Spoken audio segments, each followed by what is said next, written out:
950 ہے، مسلمانوں کے پاس سواری کے لیے صرف 17 اونٹ اور 2 گھوڑے اور 6 زیرہ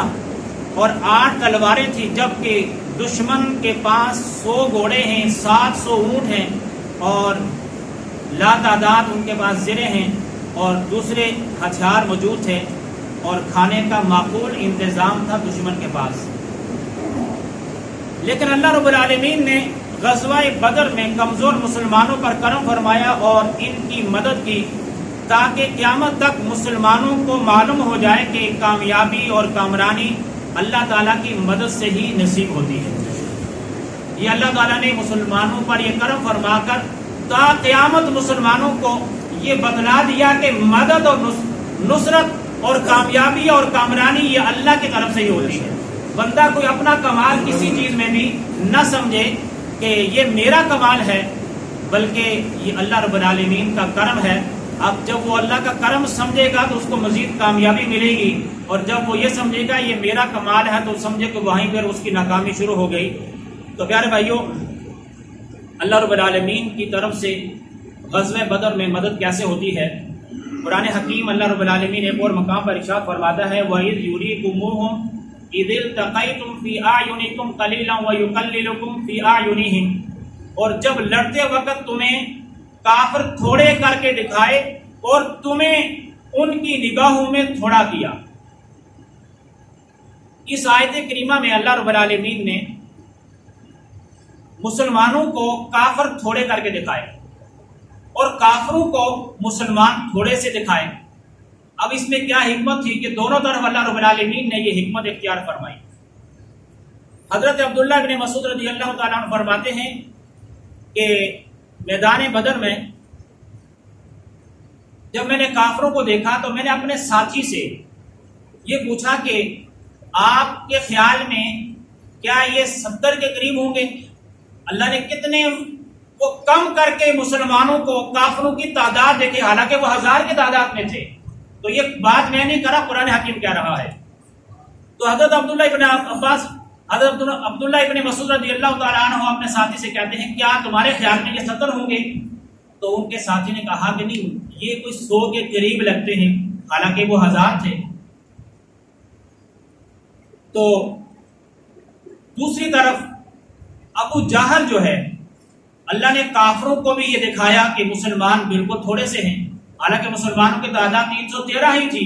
لیکن اللہ نے وہ 313 بھی کافروں کو بالکل تھوڑے سے دکھائے کہ ابو جہل نے اپنے لشکر کو کہا تو بھئی یہ تو اتنے تھوڑے سے ہیں، یہ تو مٹھی بھر ان کو رسی میں باندھ لو۔ تو یہاں حکمت کیا تھی کہ مسلمانوں کو کافر تھوڑے اس لیے دکھائے کہ مسلمانوں کے پیر جو ہیں وہ جم جائیں، یعنی ان کے دل مضبوط ہو جائیں، یہ گھبرا نہ جائیں۔ اور اس کی وجہ یہ تھی، اس آیت سے پہلے والی آیت میں اللہ رب العالمین نے نبی اکرم علیہ الصلوۃ والسلام کو یہ منظر جو تھا میدان بدر والا، یہ خواب میں اللہ نے حضور کو دکھا دیا تھا، اور اللہ رب العالمین نے خواب میں اپنے محبوب علیہ الصلوۃ والسلام کو یہ کافر بہت تھوڑے دکھائے تھے، اور وہ تھوڑے کون سے تھے؟ جو مر گئے، اور جو بچ گئے ان میں اکثریت مسلمان ہو چکے تھے بعد میں۔ تو وہ تھوڑے جو کافر اللہ نے اپنے محبوب کو دکھائے، تو اللہ نے حضور کی اس خواب کو ثابت کرنا تھا، سچا کرنا تھا، تو مسلمانوں کو اللہ نے کافر تھوڑے کر کے دکھائے، اور کافروں کو مسلمان تھوڑے اس لیے دکھائے کہ تاکہ یہ اپنے پاؤں پر جمے رہیں، یہ کہیں مسلمانوں کی تعداد کثرت دیکھ کر بھاگ نہ جائیں، یہ مد مقابل کھڑے رہیں، اس لیے کافروں کو مسلمان تھوڑے دکھائے تاکہ وہ اپنے اس گھمنڈ میں اور اس غرور اور تکبر کے اندر ہی مبتلا رہیں، اور مسلمانوں کو اللہ نے فتح نصرت عطا فرمانی تھی۔ تو یہ حکمت تھی اس کے اندر، اور اللہ رب العالمین نے پھر قرآن حکیم میں یہ بات بھی فرمائی کہ یہ پہلی مدد تھی مسلمانوں کے لیے کہ مسلمانوں کو اللہ نے کافر تھوڑے کر کے دکھائے، اور اللہ نے فرمایا یرونہم مثلیہم رأی العین، انہیں آنکھوں دیکھا اپنے سے دونا سمجھیں۔ دوسری مدد اس طرح اس میدان بدر میں ہوئی کہ مسلمانوں کی تعداد دگنی کافروں کو نظر آنے لگی۔ اب جنگ سے پہلے مسلمانوں کی تعداد تھوڑی نظر آ رہی تھی، اور جب یہ جنگ کا سلسلہ شروع ہوا اس وقت ان کو مسلمانوں کی تعداد دگنی نظر آنے لگی۔ اس دگنی سے ایک مراد یہ ہے کہ اللہ نے کافروں کی تعداد 1000 تھی تو مسلمانوں نے 2000 نظر آنے لگے، اور دوسری تعداد اس سے مراد یہ ہے کہ مسلمان 313 تھے اور ان کو 626 نظر آنے لگے، تو اس طرح مسلمانوں کی تعداد دگنی ان کو نظر آنے لگی۔ اللہ نے دوسری مدد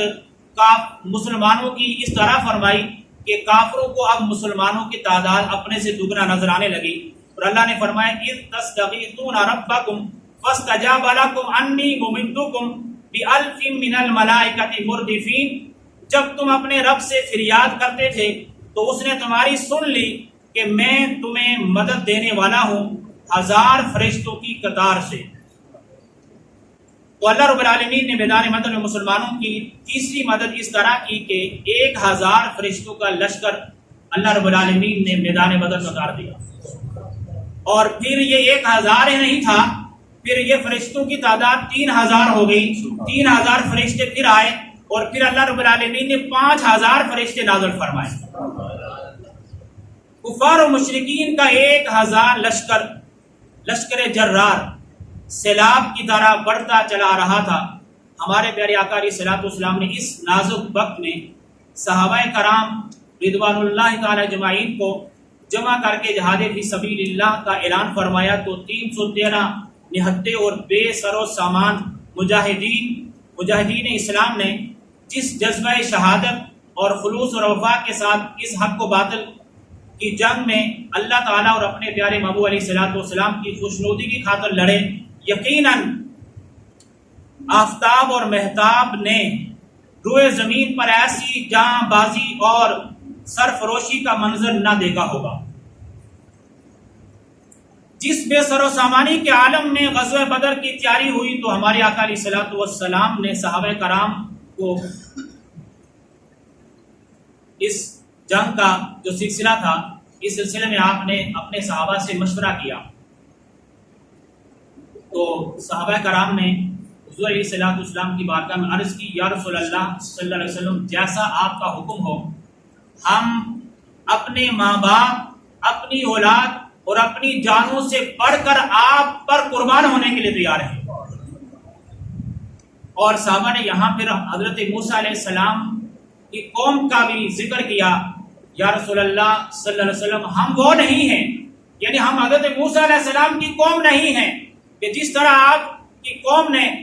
جب آپ نے جہاد کے لیے اعلان کیا تو قوم نے یہ کہا تھا کہ موسیٰ علیہ السلام آپ یا آپ کا رب جا کر ان سے لڑے، ہم یہاں بیٹھے ہیں۔ تو آپ صحابہ نے عرض کیا، رسول اللہ ہم قوم موسیٰ کی طرح نہیں ہیں، ہم تو آپ پر اپنی جانیں قربان کرنے والے ہیں۔ تو یہ جذبہ جب حضور علیہ الصلوۃ والسلام نے دیکھا تو آپ نے خوش ہو کر ان کے حق میں دعا فرمائی۔ تو پیارے بھائیوں، میدان بدر میں جب حق و باطل کا معرکہ شروع ہوا تو مسلمانوں نے اپنے کریم آقا علیہ الصلوۃ والسلام کے حکم پر جان نثاری بہادری کے وہ جوہر دکھائے جو میدان بدر کی زمین کبھی بھی بھول نہ پائے گی۔ کسی نے کیا خوب لکھا ہے اور وہاں کا کیا نقشہ کھینچا ہے، فضائے بدر کو ایک آپ بیتی یاد ہے اب تک، فضائے بدر کو ایک آپ بیتی یاد ہے اب تک، یہ وادی نعرے توحید سے آباد ہے اب تک، ماہ و انجم پہ اس مٹی کے ذرے مسکراتے ہیں، زبان حال سے ماضی کے افسانے سناتے ہیں۔ تو پیارے بھائیوں، مہاجرین و انصار تمام صحابہ کرام نے اسلام پر فدا ہونے اور اللہ کے محبوب علیہ الصلوۃ والسلام کے لیے جان قربانی کا وعدہ کیا، تو کسی نے یہاں پر اس منظر کو پھر صحابہ کے اور حضور علیہ الصلوۃ والسلام کے حکم کے آگے سر تسلیم خم کرنے کا نقشہ کھینچا ہے۔ نبی کا حکم ہو تو کود جائیں ہم سمندر میں، نبی کا حکم ہو تو کود جائیں ہم سمندر میں، جہاں کو غرق کر دیں نعرہ اللہ اکبر میں، ہمارا مرنا جینا آپ کے احکام پر ہوگا، ہمارا مرنا جینا آپ کے احکام پر ہوگا، کسی میدان میں ہو خاتمہ اسلام پر ہوگا۔ تو یہاں یہ آخری جو شعر جو اس کا مصرع، ہمارا مرنا جینا آپ کے احکام پر، کاش یہ ہمارا بھی نعرہ ہو کہ ہمارا مرنا جینا حضور آپ کے احکام پر ہوگا۔ تو یہ وہ صحابہ تھے جنہوں نے اپنا سب کچھ قربان کیا۔ تو پیارے بھائیوں، جب یہ رات آتی ہے جس میدان بدر کا یہ جنگ کا میدان لگنا تھا، اس رات نبی اکرم علیہ الصلوۃ والسلام اسلام کے ان سپاہیوں کے لیے فتح و کامرانی کی دعا کرتے رہے، یہاں تک کہ صبح ہوئی اور مسلمانوں کی صفوں کو حضور علیہ الصلوۃ والسلام نے درست فرمایا، جنگ کی تیاریاں مکمل ہوئیں۔ محبوب علیہ الصلوۃ والسلام نے اپنے رب کی بارگاہ میں دعا کے لیے ہاتھ پھیلائے اور عرض کیا، اللہ اب تیری اس مدد کا وقت آ گیا ہے جس کا تو نے مجھ سے وعدہ فرمایا ہے۔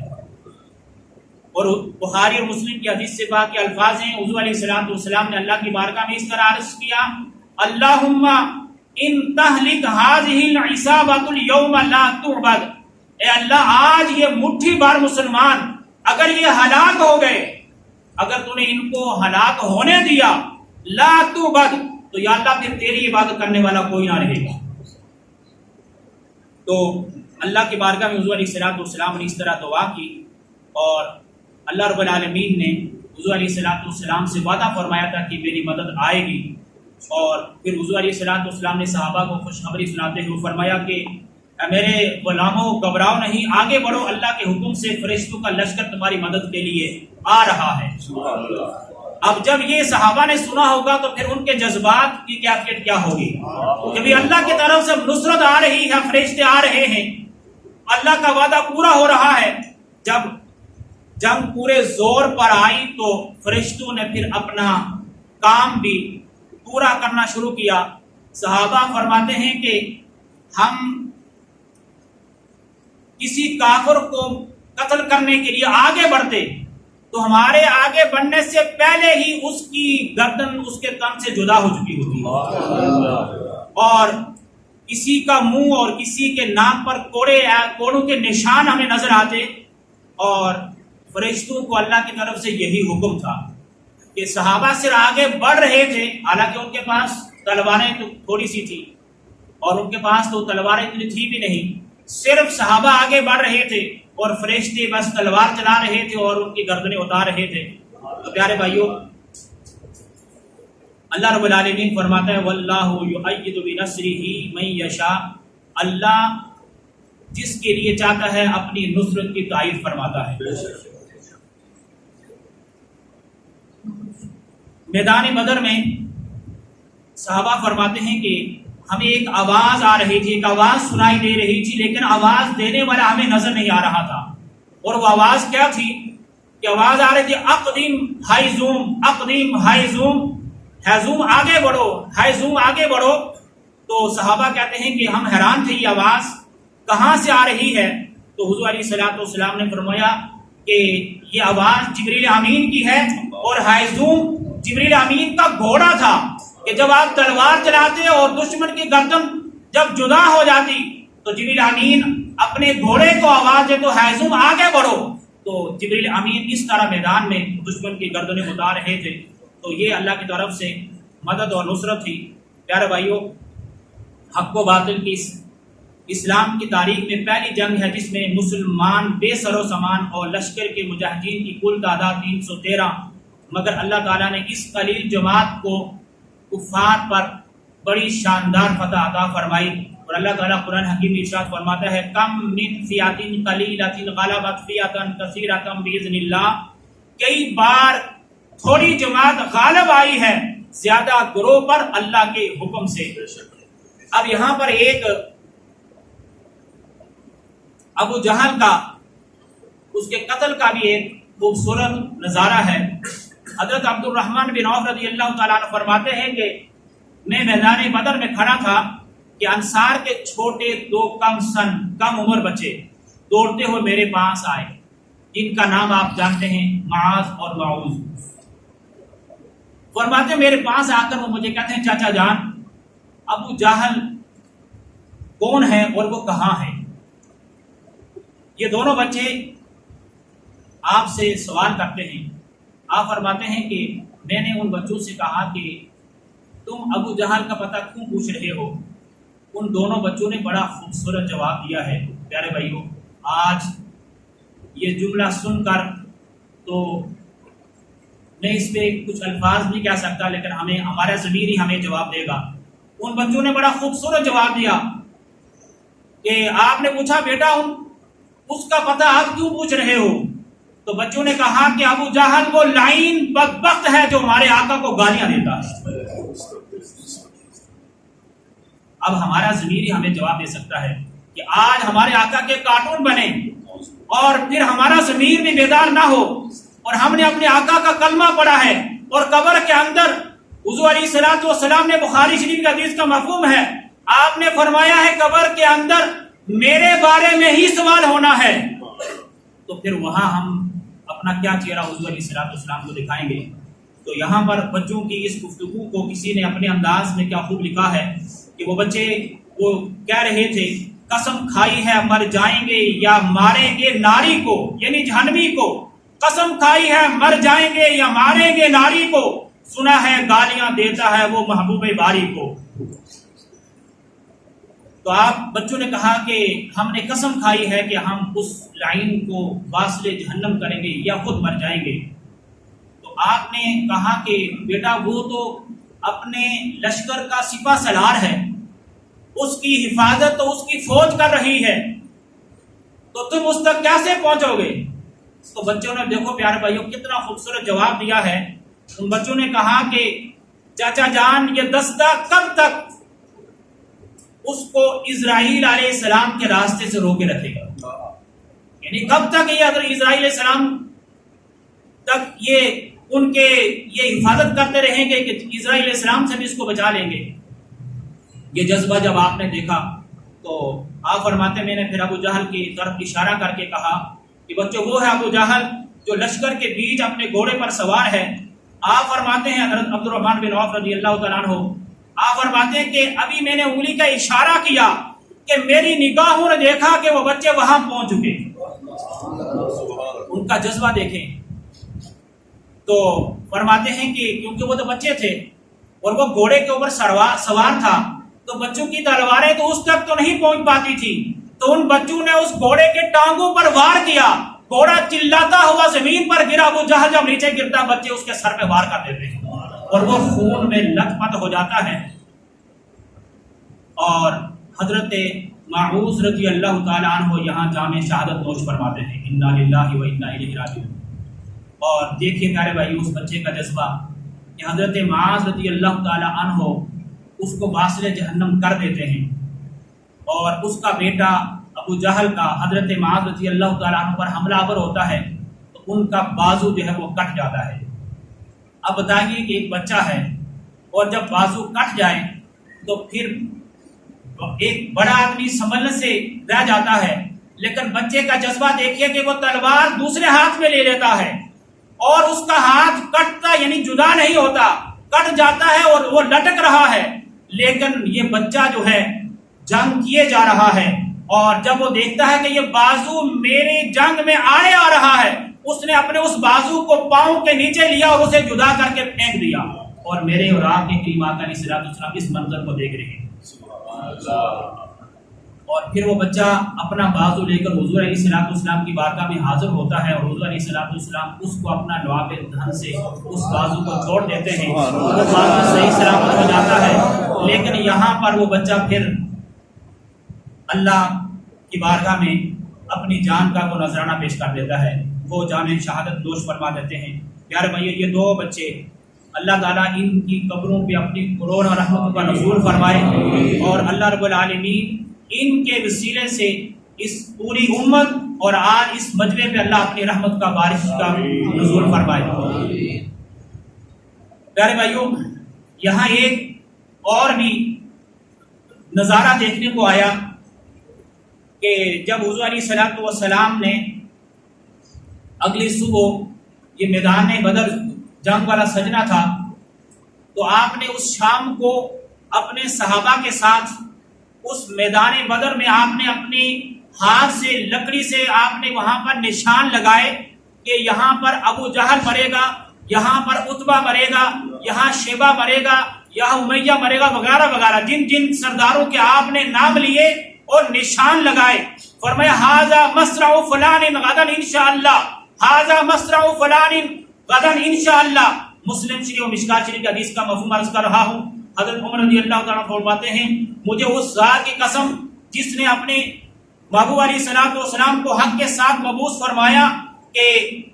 جن جن کا نام حضور نے لے کر نشان لگائے تھے وہ اسی نشان پر وہیں پر موجود تھے، نہ ایک بالش آگے تھے نہ پیچھے تھے۔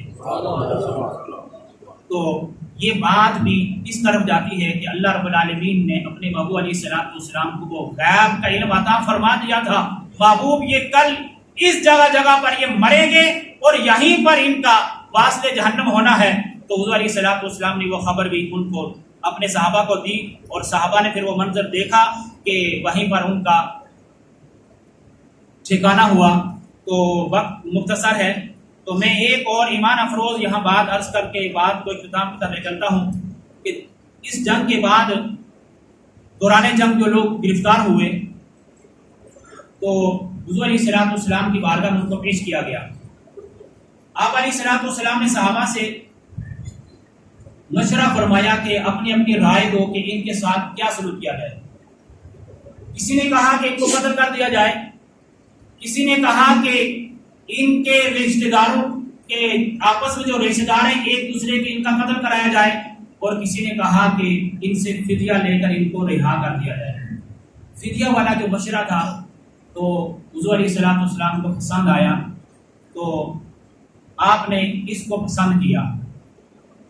اور جو گرفتار ہونے والے تھے ان میں آپ کے سگے چچا حضرت عباس، اس وقت تو وہ مسلمان نہیں تھے تو لیکن بعد میں تو مسلمان ہو گئے، اس لیے میں رضی اللہ تعالیٰ عنہ کہہ رہا ہوں، تو آپ بھی وہ شامل تھے۔ تو نبی اکرم علیہ الصلوۃ والسلام نے اپنے چاچا سے فرمایا کہ آپ 400 درہم فدیہ ادا کریں اور آزاد ہو جائیں۔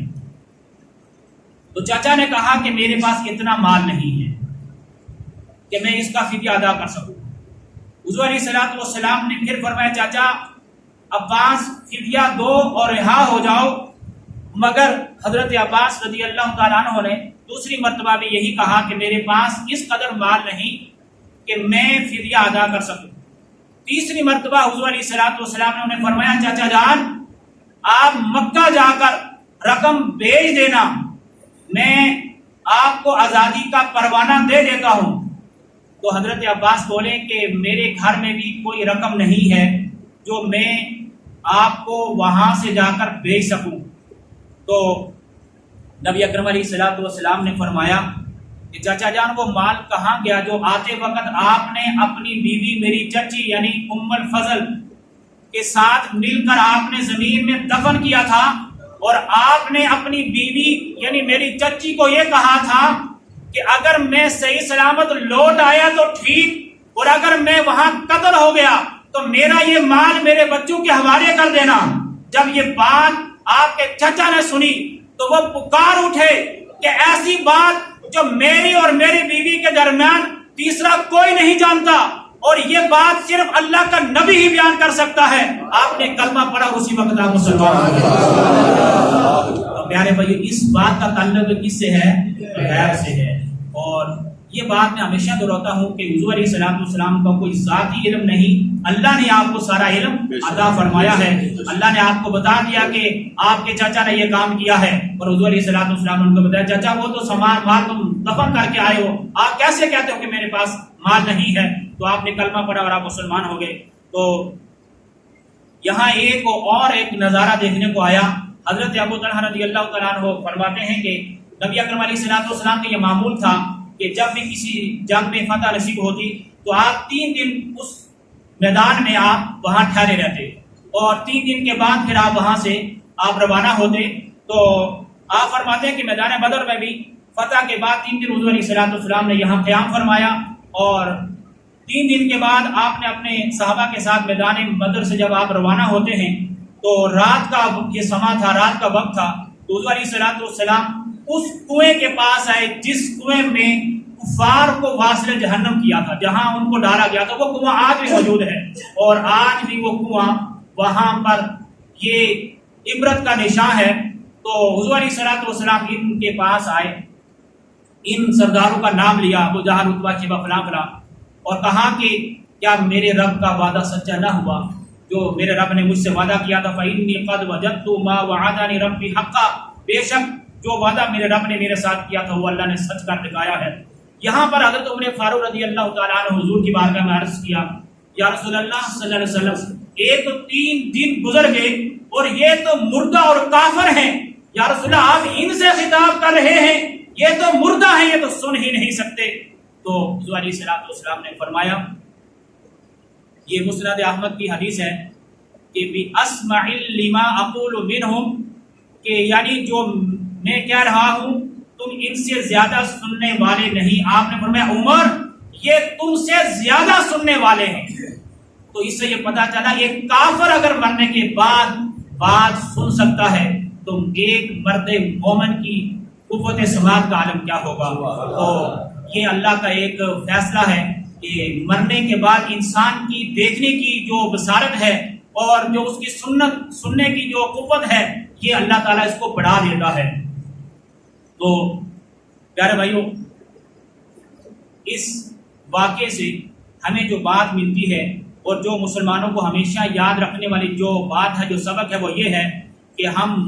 اگر مخلص اور متقی اور پرہیزگار مسلمان بن جائیں تو یقیناً اللہ تعالیٰ اپنے مخلص بندوں کی مدد فرماتا ہے۔ دنیا کی بڑی سی بڑی طاقت بھی کیوں نہ ہو، اگر بندہ مخلص ہو اور مومن اور متقی ہو کر اللہ کی اس راہ میں وہ کھڑا ہو جائے، ڈٹ جائے، تو پھر اللہ تعالیٰ اس کی ضرور مدد فرماتا ہے۔ اللہ فرماتا ہے یا ایھا الذین آمنوا ان تنصروا اللہ ینصرکم ویثبت اقدامکم، اے ایمان والو اگر تم دین خدا کی مدد کرو گے اللہ تمہاری مدد کرے گا اور تمہارے قدم جما دے گا، یعنی اللہ پھر تمہیں ثابت قدم رکھے گا۔ آج مسلمانوں کی جو حالت ہے وہ ہم جانتے ہیں کہ آج ہماری حالت کیا ہے۔ آج ہم نے صرف سامان پر اور معاش کے اوپر انحصار کر لیا ہے، جیسے کہ آج آپ کے سامنے کہ ایک سفیر کو نکالنے کے لیے ہمارے حکمرانوں نے اپنے ہی نہتے مسلمانوں کے اوپر سیدھی گولیاں چلائیں۔ ایک سفیر کو نکالنا کتنا بڑا مسئلہ تھا، حالانکہ ہمارا یہ ایمان اور یقین ہونا چاہیے، اگر نہیں تو پھر ہم مسلمان کیسے رہ سکتے ہیں کہ رزق اور رازق